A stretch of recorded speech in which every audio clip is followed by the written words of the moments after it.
Mesdames et messieurs, les représentants de l'Organisation internationale de la francophonie, mesdames et messieurs, les membres du corps diplomatique et consulaire, chers collègues de l'hôtel Hibiscus, à ma très bien-aimée terrasse panoramique Hibiscus, mesdames et messieurs, chers partenaires, distingués invités, c'est un grand plaisir de m'adresser à vous aujourd'hui pour vous souhaiter très cordialement la bienvenue à l'occasion de la Journée internationale de la francophonie. L'atelier est dirigé par Génération Aiglon. Vous allez voir les filles qui sont en noir. C'est une ONG panafricaine qui milite pour la culture africaine en particulier, mais également en général. Nous allons donc démarrer avec la phase pratique du jeu de Songor. Nous aurons 4 joueurs qui vont s'affronter. Le vainqueur de chaque tablier va affronter le vainqueur du tablier adverse. Ainsi, nous allons jouer la finale. Après la finale, c'est la phase pratique. Nous allons passer à la phase théorique. Ça veut dire que nous allons faire une mini-conférence ou une conférence sur les mathématiques qui sont incluses à l'intérieur. Généralement, quand les gens parlent du Songo, on regarde souvent le jeu. On ne sait pas qu'à travers ces graines, à travers ces ateliers, on peut écrire les équations mathématiques ou encore on peut résoudre les problèmes mathématiques qui se posent à nous. Deux finalistes qui vont s'affronter en match de points. Nous avons le vainqueur du tablier numéro 1, le seigneur Lili, qui va affronter Domadan Morobian, vainqueur du tablier numéro 2. D'accord? L'arbitre de cette rencontre, c'est M. Ekwambe qui va arbitrer. Donc, monsieur, je vais vous demander de lancer des jeux.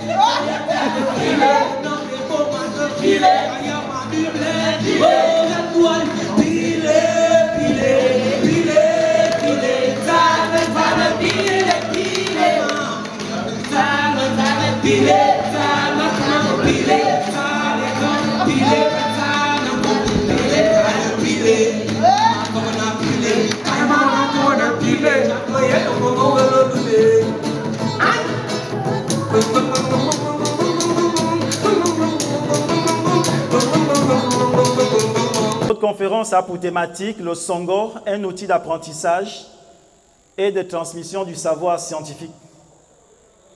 C'est moi qui va présenter cette thématique. Je vais donc avancer petit à petit et vous allez me suivre. À la fin de la conférence, je laisserai la possibilité aux gens de poser des questions sur la thématique abordée ce soir. Pour commencer, je vous présente la vue d'ensemble, c'est-à-dire les grandes lignes que je vais aborder avec vous ce soir. Nous aurons l'introduction, je vais me présenter, parce que beaucoup d'entre vous ne me connaissent pas, ou encore me connaissent seulement par Facebook ou Twitter, c'est plus trop Facebook et tous ces boucles-là, j'en passe. Tous ceux qui font du rap, je laisse à Mozilla. On va aborder le tablier et ses composants. On va vous montrer le tablier du Songor et ses composants. Au 4e point, on va parler de l'évolution du tablier.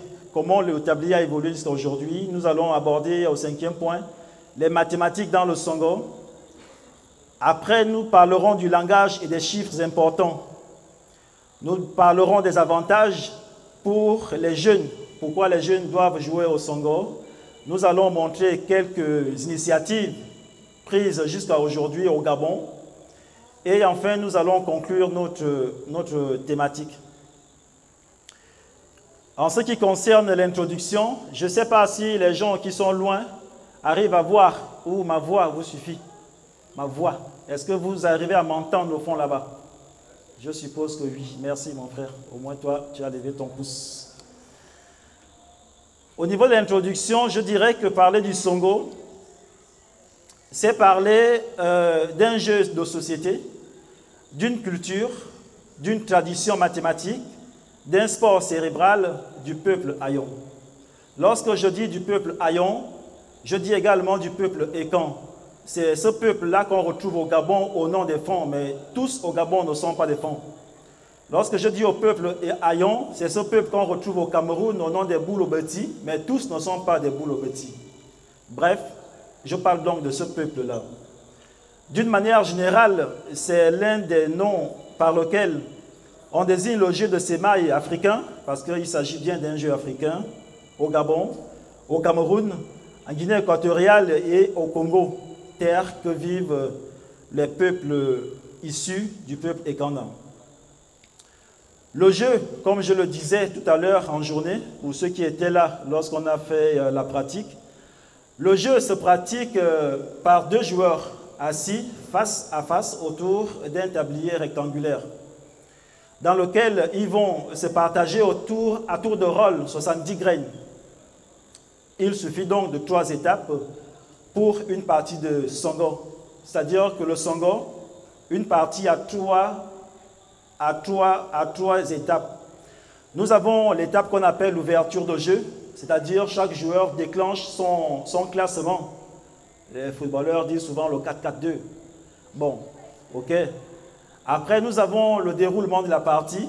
Et là, chacun va essayer de dégager ses cases phares. Les 19, les 22, les 33 et ainsi de suite. Et la dernière partie, son définition, c'est la partie où on cogne. On appelle ça le cognage. On double, on piège, les pièges simples, les pièges doubles. Donc, on pousse un pion, un pion, un pion. Après, on traverse, on capture les graines de l'autre. Donc, voilà les 3 parties, les 3 étapes dans une partie de Songo. Je dirais qu'il renferme plusieurs systèmes, mais le plus connu au Gabon, c'est Ompem. C'est de ça qu'il s'agit aujourd'hui que moi je vais vous parler. Donc je vais vous parler d'Ompem, mais il y a beaucoup de systèmes dans le Songo. Il y a 5 systèmes pour ceux qui veulent approfondir la connaissance. Il y a le système qu'on appelle Nyasson, c'est le système, la loi des 9 qu'on pratique au Cameroun. Il y a le système qu'on appelle Angounou, le système Angbe, le système Onko-Ajido, qu'on appelle aussi Bikom, et le système Ompem. Donc nous, on va parler du système Ompem, c'est ce que nous, on pratique aujourd'hui au Gabon. À côté de son aspect ludique, ça veut dire qu'au-delà du jeu, son faciès mathématique est celui qui nous intéresse aujourd'hui. Les traditions scientifiques africaines sont très mal connues, c'est un constat fait, pas par moi, mais par l'UNESCO. Non enseignées, elles butent face à la standardisation des enseignements importés. C'est-à-dire que l'école que vous et moi nous fréquentons aujourd'hui, c'est l'école coloniale. Il faut avoir le courage de le dire. Ce n'est pas une honte. Nous sommes tous des acculturés. Nous ne connaissons pas nos traditions parce que nos traditions ne sont pas enseignées. C'est une vérité que personne ne peut contester. Je dirais qu'au-delà de tout ce qu'on nous montre, comment revenir aux fondamentaux dans un monde bouleversé par le chaos? Comment apprendre, enseigner et transmettre le savoir scientifique issu du jeu de Songo? Pour répondre à ces 2 questions fondamentales que je viens de poser, je vais d'abord me présenter à vous. Pour ceux qui ne me connaissent pas, je me nomme Zue Ontou. C'est vrai que dans mon naissance, ils ont écrit Zue, mais Zue n'a pas de sens dans ma langue maternelle ou encore dans la langue mazona. Je suis Zue Ontou, fils d'Ontououbé. Je suis du clan Essabzan du peuple Ekan. Je suis neveu des Sandon du peuple Ekan. Pour ceux qui aiment la terre, je suis un Stétois, je reviens de Bété et je suis membre de génération Ekan.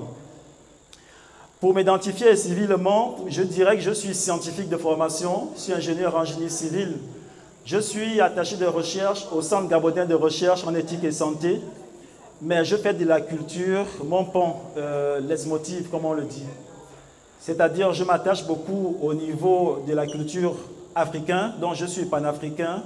Je défends les valeurs africaines et je défends tout ce qui est du génie africain dont je fais la promotion aujourd'hui. Je suis spécialisé dans les humanités classiques et j'aime aussi les humanités classiques africaines. Mon idéal civilisationnel ou encore ce que je veux restaurer, c'est la dignité perdue du peuple africain, donc du peuple noir. C'est pourquoi je suis devant vous aujourd'hui avec cette thématique.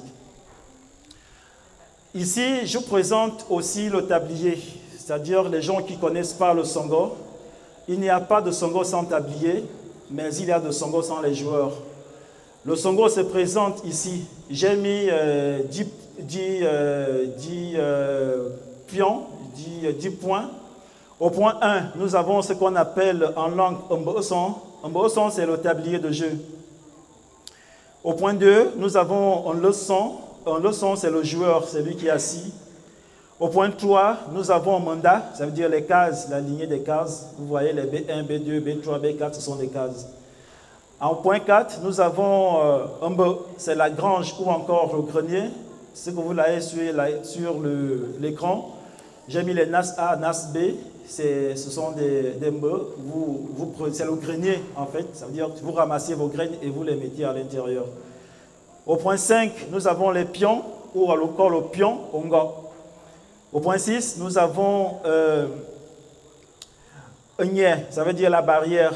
Nous avons zone, le sens. Le sens, j'ai dit ça tout à l'heure en journée. On joue au Songo en suivant le sens des aiguilles d'une montre.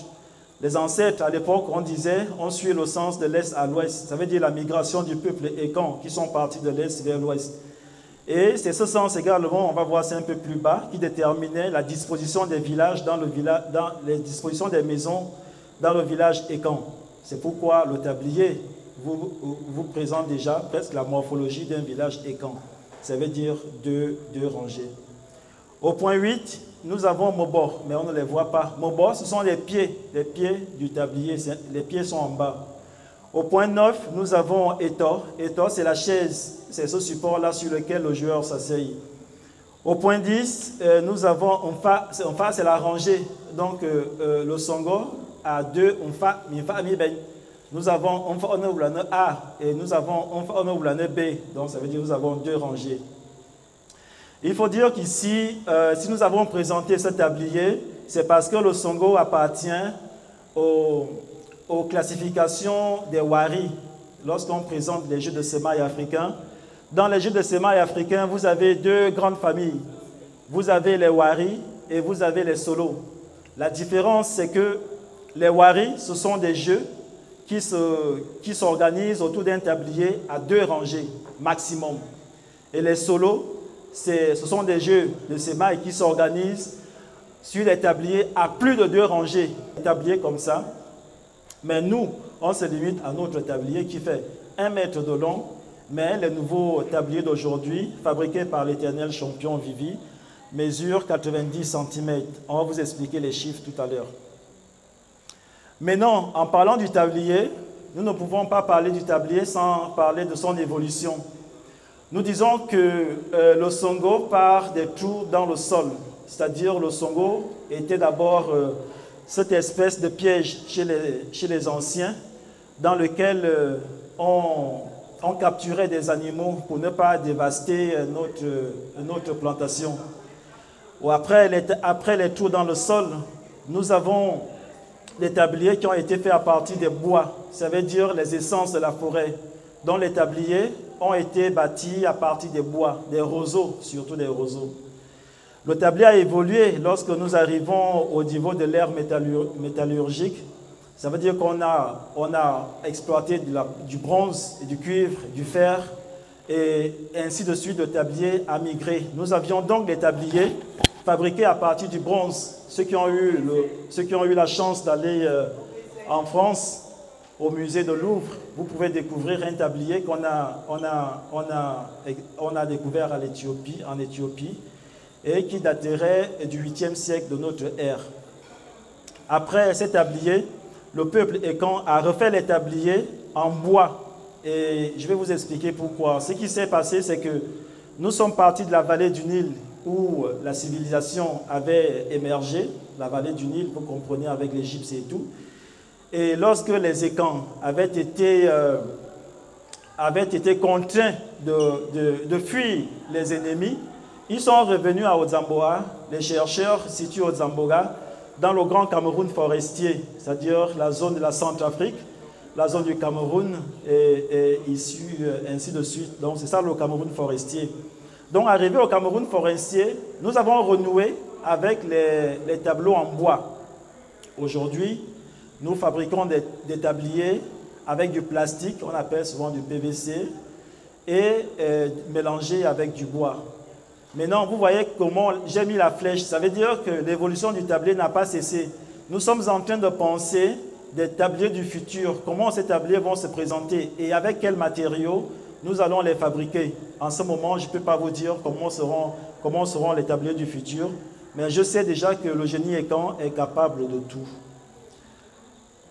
Dans le prochain diaporama, je vais vous parler maintenant des mathématiques dans le Songo. Pourquoi les mathématiques? Parce que le Songo est un jeu de stratégie du peuple Ekan. Et lorsqu'on parle de stratégie, on parle tout de suite des mathématiques, de la science. Avant de faire la science, nous devons d'abord avoir un langage. Et c'est ce que je dis, chaque domaine scientifique a un langage qui lui est propre. Lorsqu'un agronome parle, lorsqu'un astronome parle, lorsqu'un chimiste parle, un mathématicien, médecin, physicien, tous ont un même langage. Le médecin ne parle pas comme un agronome, le chimiste ne parle pas comme un médecin. Maintenant, le langage du Songo, c'est le Madzona, c'est le langage qu'on utilise dans le Songo. Ceux qui veulent traduire le Madzona en français, c'est bien simple. Il faut dire que le Mozo, c'est les paroles Mozo. Na, c'est bon. Donc, les bonnes paroles. Ceux qui font l'égyptologie ou encore ceux qui font l'histoire africaine, vous allez voir la même langue en Medou Nature, c'est-à-dire les paroles sacrées utilisées par les Égyptiens anciens. Donc, c'est dans cette parole c'est avec ce langage que nous allons essayer de décortiquer les mathématiques qui sont dans le Songo. Avant d'aborder les mathématiques ou encore avant que je ne vous montre des choses un peu incroyables, des équations, des opérations, je vais d'abord dégager les 4 chiffres que j'ai notés comme importants dans le Songo. C'est-à-dire quand vous voyez les joueurs s'amuser, il y a des chiffres très importants qui nous intéressent. C'est à base de ces chiffres-là que nous essayons de former des algorithmes mathématiques dans lesquels nous essayons de constituer des applications numériques. Ça peut être un site internet et comme ça peut être une application mobile. Donc nous avons le chiffre 1 qu'on appelle Mba. Le chiffre 1 dans le Songo, c'est l'unité de mesure. Ça veut dire que c'est la longueur du tablier et c'est l'unité de mesure. Parce qu'à l'époque, les tabliers qui faisaient 1 mètre permettaient aux anciens de construire facilement les corps de gare sans aller chercher le mètre des blancs. Le chiffre 1 nous intéresse parce que 1 cm dans le Songo, ça fait le diamètre d'une graine. C'est très important de le savoir. Maintenant, on arrive au chiffre 2. Le chiffre 2, c'est Bé. Bé, ça veut dire 2. C'est le nombre de rangées dans le Songo. C'est la configuration des villages Ekan. C'est la dualité de la création. Quand on parle de dualité de la création, on voit, comme on le dit, l'homme et la femme. On voit le positif, le négatif. On voit le soleil, on voit la pluie. On voit. Donc, c'est ça la dualité. Et ça se présente dans le Songo. On peut également voir le chiffre 5, ça veut dire Tan 5. Le chiffre 5, c'est le nombre de pions dans le système Mpem, 5 pions, donc c'est 5 pions. Le chiffre 5 représente également l'unité comptable. Je vous ai dit notre langue dans le Songo, c'est Modzona. Modzona, l'unité comptable, c'est le chiffre 5. Lorsqu'on compte dans le Songo, on dit Fongo, Fongo, Ezan, ça veut dire 1, 2, 3, 4, 5. On recommence Fongo, Fongo, Ezan, 1, 2, 3, 4, 5. Donc, ça veut dire que les Ekans ou encore les Africains, dans le Songo, font la comptabilité sur la base de 5, de 5, 5 à 10. Le chiffre 5 représente également les 5 sens du corps de l'homme, les 5 sens de l'humain.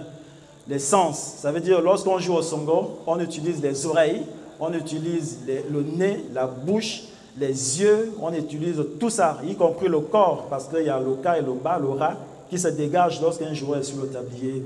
Le chiffre 5 représente également les doigts, parce que pour jouer au Songo, on a besoin de ces 5 doigts. Donc les 5 doigts participent pour jouer au Songo.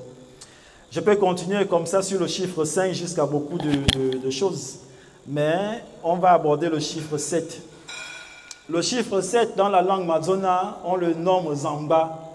Zangba, c'est le nombre de cases sur une rangée. Zangba, c'est le nombre de jours de la semaine. Zangba, c'est les planètes. Zangba, c'est l'ouverture de la tête. Quand vous regardez votre tête, vous avez 7 ouvertures, 2 oreilles, 2 narines, 2 yeux et une bouche. Vous avez beaucoup de dents chez vous, si vous regardez bien, c'est 7. Et le chiffre 7 représente également les 7 couleurs de l'arc-en-ciel. Et pour ceux qui font la musique, ça représente également les 7 notes de la musique. Si les musiciens sont là, j'ai vu beaucoup de guitaristes ici, do, ré, mi, fa, sol, la, si, do. Vous pouvez trouver le 7 dont je parle. Ici, on va rentrer, du coup, je vais vous présenter maintenant les équations qu'on peut dégager à partir des mathématiques du Songo. Je sais que, bon, ici, vous voyez, lorsque je présente comme ça, des gens ne comprennent pas trop, mais je vais vous expliquer ce qui se passe. C'est-à-dire que lorsqu'on joue au Songo, la première des choses, ce que j'appelle l'arithmétique de base, à savoir sur le Songo, c'est savoir compter. Le Songo permet à quelqu'un de savoir au moins compter, savoir compter. C'est très important le Songo. Quand tu sais compter, tu sais enregistrer. Quand tu sais enregistrer, ben, tu peux maintenant faire des calculs. Donc le Songo permet de faire des calculs.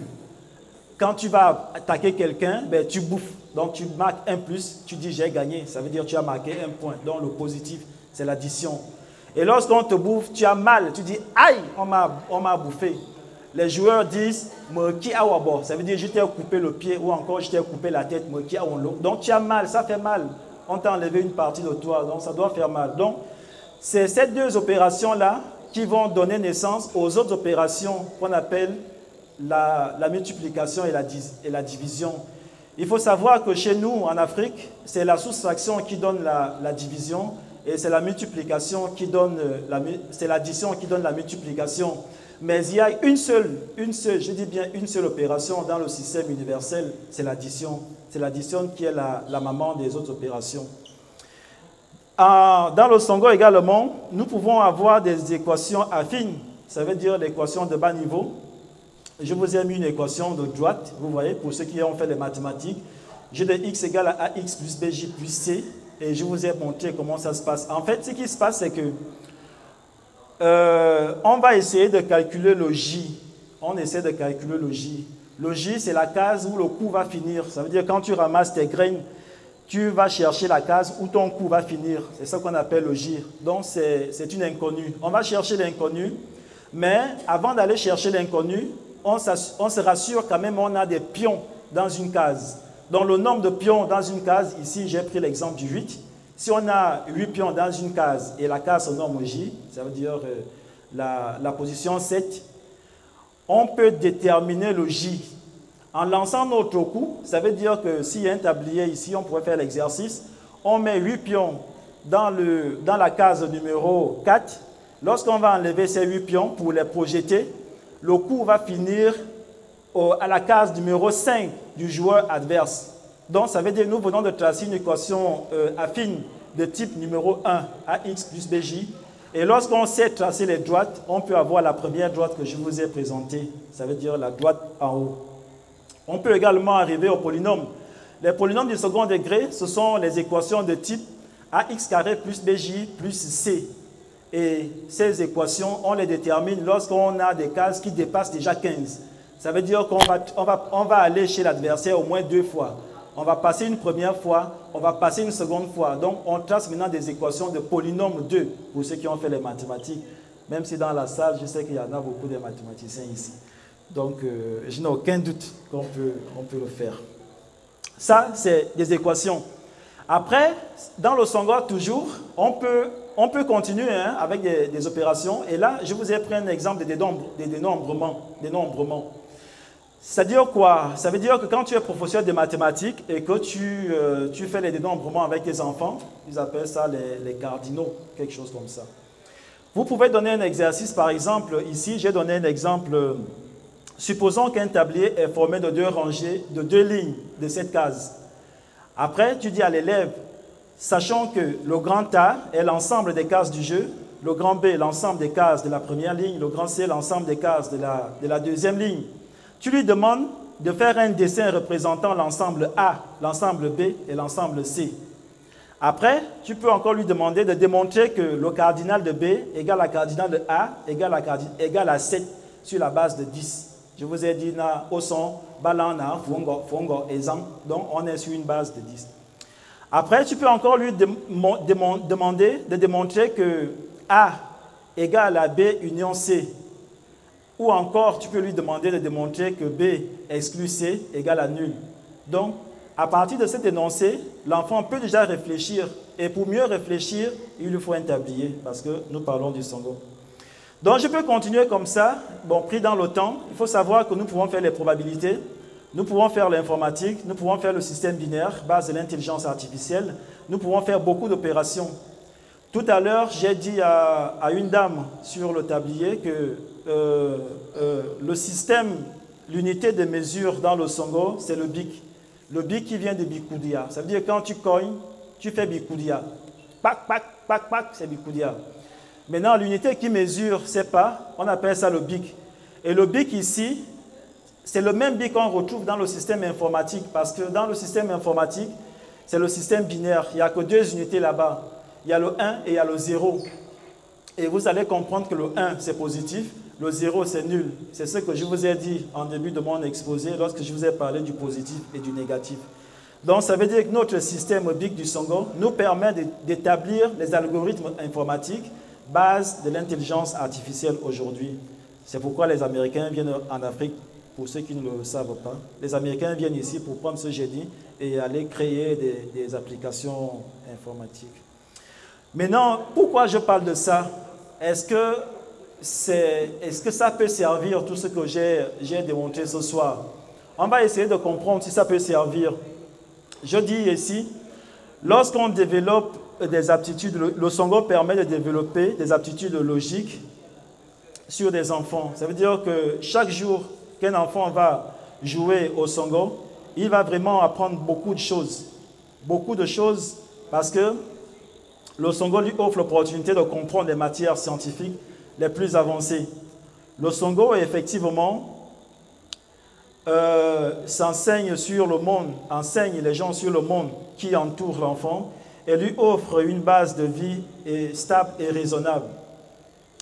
Plus un enfant est éveillé tôt sur le plan logique, plus il aura la facilité à assimiler les concepts mathématiques. En tant que sport cérébral, le Songo permet d'harmoniser le corps à l'esprit. Parce que quand tu es un bon joueur de Songo, tu as cette personne qui maîtrise les dieux. Vous appelez ça la spiritualité. Le Songo permet également aux parents de connaître leurs enfants au-delà du corps. Parce que les parents connaissent seulement des enfants par le corps. Ça veut dire la manière dont il se présente. Mais lorsqu'un enfant joue au Songo ou encore un enfant aborde les matières scientifiques, les parents le découvrent. Quelles sont donc les initiatives qui ont accompagné nos recherches, si je peux dire ainsi, jusqu'à aujourd'hui? Il faut dire que depuis que nous sommes dans le monde du Songo, nous avons fait beaucoup de choses. Nous avons écrit des ouvrages, nous avons réalisé des films documentaires, nous avons structuré le jeu sur le plan national, sur le plan sous-régional, et maintenant nous sommes en train d'émigrer vers l'international. Nous avons également organisé des tournois individuels et collectifs. Nous avons, au Gabon, il y a des clubs qui ont été créés. Nous avons, nous, à Génération Ekan, créé des ateliers du jeu de Songo dans des établissements privés. Je dirais que c'est le cas du lycée Blaise Pascal de Libreville, appelé le lycée français, où un club de Songo a été mis en place depuis le mois de janvier. Et ça se passe très bien jusqu'à aujourd'hui. Je peux vous dire qu'une chaîne de télévision internationale, TV5 Monde, était passée au club de Songo pour couvrir l'événement. Et aujourd'hui, récemment, nous avons abrité un atelier de sensibilisation sur la Convention 2003 avec l'UNESCO, l'ICESCO et le ministère de la Culture, le Musée national du Gabon et des Arts. Donc, il y a pas mal de choses qui sont en cours de préparation, les initiatives qui sont prises. Mais ce n'est pas tout. Nous avons aujourd'hui beaucoup fait. Je vais donc bientôt terminer, c'est l'avant-dernière. Donc, je dirais ici, pour ceux qui sont là, vous pouvez enregistrer ces 3 petites définitions que vous pouvez retrouver dans mon livre, Le Songo, un jeu de stratégie du peuple Ekan. Les définitions sont les suivantes. Le Songo, je l'ai dit, est non seulement un sport, un jeu cognitif, mais aussi un sport cérébral du peuple Ekan. Le tablier est un outil dans lequel les anciens avaient mis la connaissance scientifique qu'il convient de découvrir et transmettre. Au sein du Songo se trouvent les éléments nécessaires à l'éclosion de la nouvelle pensée scientifique africaine. Voilà les 3 définitions que nous pouvons retenir ce soir sur le Songo. Maintenant, pour conclure, à partir du moment où nous sommes conscients que nos cultures regorgent des sciences, sans avoir l'intention de mettre en péril l'existence de quelques enseignements que ce soit, nous répandons aux yeux du monde les traditions du peuple Ekan. Chaque collégien doit apprendre la science du Songo afin qu'il sache ce que la science est censée lui apporter en retour. Tout peuple devenu puissant travaille pour que ses valeurs culturelles arrivent vers le plus grand nombre et parfois deviennent universelles. Comment donc renouer les liens avec l'incroyable science des ancêtres dans un monde en péril? Un monde multiculturel est-il encore possible aujourd'hui? Les réponses à ces questions se trouvent au fond de chacun de nous. Soyons fiers d'être africains. Soyons fiers d'être Ekan. Car à Génération Ekan, on dit nature plus culture est égale à futur. Je vous remercie et je vous dis Akiba de m'avoir suivi. Merci. Merci beaucoup. Merci beaucoup.